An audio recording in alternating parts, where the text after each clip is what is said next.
मन का मंत्र जो सोचोगे वही मिलेगा। गौतम बुद्ध।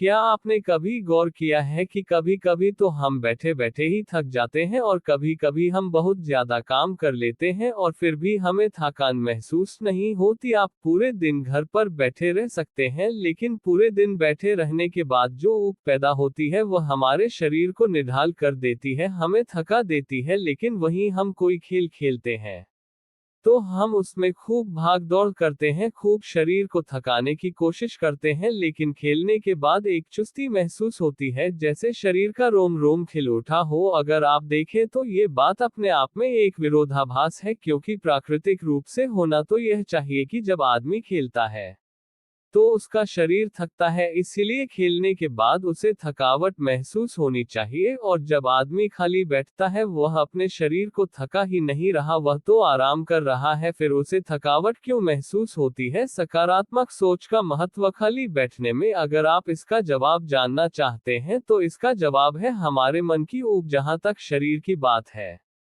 शरीर को थकने से मन नहीं थकता, और अगर आपका मन थक जाता है तो आपका शरीर साथ नहीं देता। ऐसा ही होता है खाली बैठने में, और मन की इस ऊब को हम तनाव कहते हैं। आज की जो कहानी मैं आपको सुनाने वाला हूँ उसमें आपको तनाव के बारे में सारी जानकारी मिल जाएगी, और अगर आप तनाव को समझ लेते हैं तो आपके जीवन से दुखों का मिटना निश्चित है, क्योंकि दुख तनाव के कारण ही पैदा होता है। तो चलिए इस कहानी से हम तनाव को समझते हैं। इससे पहले कि आप इस कहानी में खो जाए, प्लीज वीडियो को लाइक और चैनल को सब्सक्राइब करके बेल आइकन की घंटी दबाकर ऑल को जरूर सेलेक्ट कर ले। दोस्तों, यह आपसे रिक्वेस्ट है। मन का मंत्र कैसे काम करता है, चलिए कहानी शुरू करते हैं। ये उस समय की बात है जब गौतम बुद्ध एक गांव में अपना समय व्यतीत कर रहे थे। उस समय तक बुद्ध की चर्चाएं दूर दूर तक फैल चुकी थी। काफी दूर दूर से लोग अपनी चिंता और दुखों के बारे में गौतम बुद्ध के पास समाधान खोजने के लिए आते थे। ऐसे ही एक दिन जब गौतम बुद्ध आश्रम में अपने शिष्यों को उपदेश दे रहे थे तो एक अधेड़ उम्र का आदमी अपने 13 साल के लड़के को साथ लेकर गौतम बुद्ध की तरफ चला आ रहा था। गौतम बुद्ध ने एक नजर उस पर डाली और उपदेश में बैठने के लिए कहा। जब उपदेश खत्म हुआ तो गौतम बुद्ध ने उस आदमी को अपने पास बुलाया और अपने पास बैठने का इशारा किया। जंगल में हरियाली छाई हुई थी और बहुत ही सुहाना मौसम था। जंगल में तरह तरह के पक्षियों की आवाज वहां पर गूंज रही थी। इसके बाद गौतम बुद्ध ने उस आदमी से आने का कारण पूछा। इस पर वह आदमी कहता है कि तथागत, मैं 2 दिन की यात्रा करके अपने बेटे को आपसे मिलवाने लाया हूँ। यह मेरा इकलौता पुत्र है। ये हमेशा थका थका रहता है, ऐसा लगता है कि इसके शरीर में कोई जान ही नहीं है। अगर हम इससे कुछ कहते हैं तो ये छोटी छोटी बातों पर गुस्सा करता है, और इसकी देखने की क्षमता भी उम्र से पहले ही कमजोर हो गई है और इसके बाल भी पकने लगे हैं।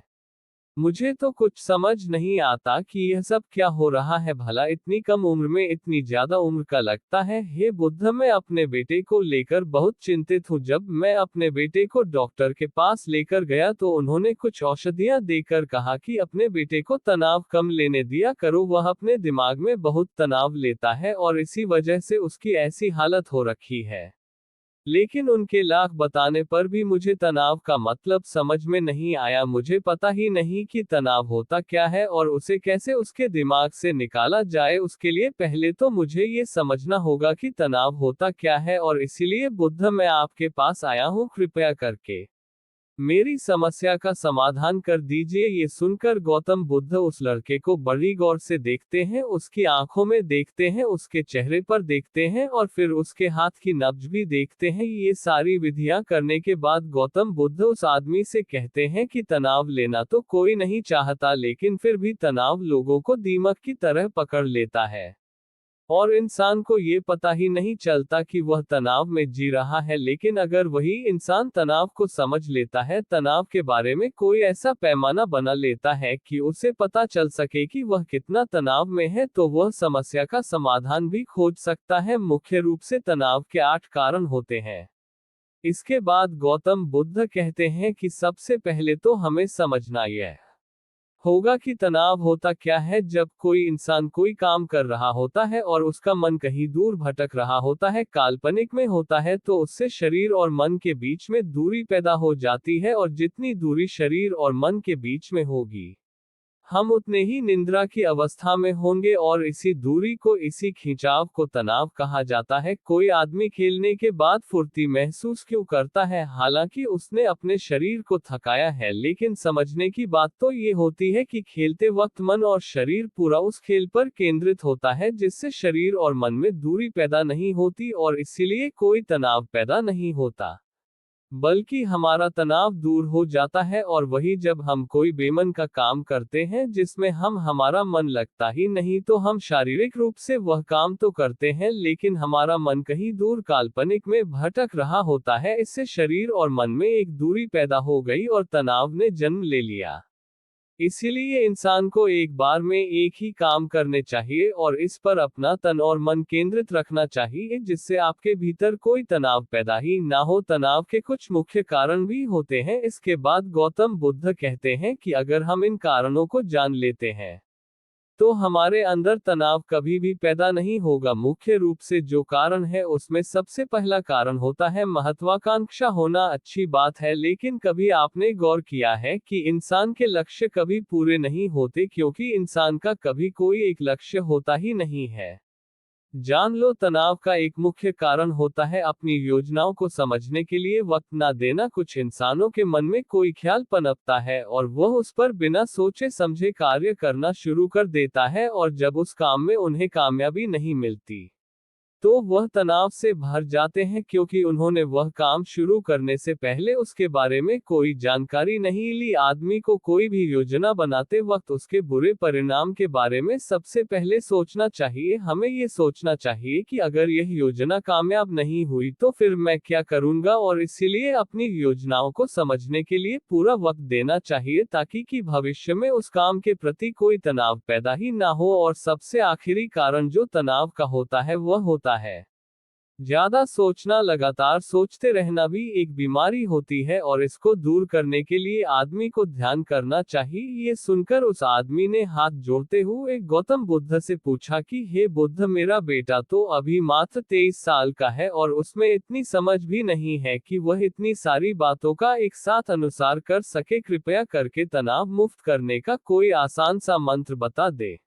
जिससे मेरा बेटा उस मंत्र का अनुसार भी कर सके और तनाव मुक्त भी रह सके। ये सुनने के बाद गौतम बुद्ध ने कुछ सोचते हुए जवाब दिया कि इसके लिए एक छोटी सी विधि है। अगर तुम इतनी बातों का पालन पूर्ण नहीं कर सकते तो तुम एक बार में एक काम करने पर ही मन लगाओ।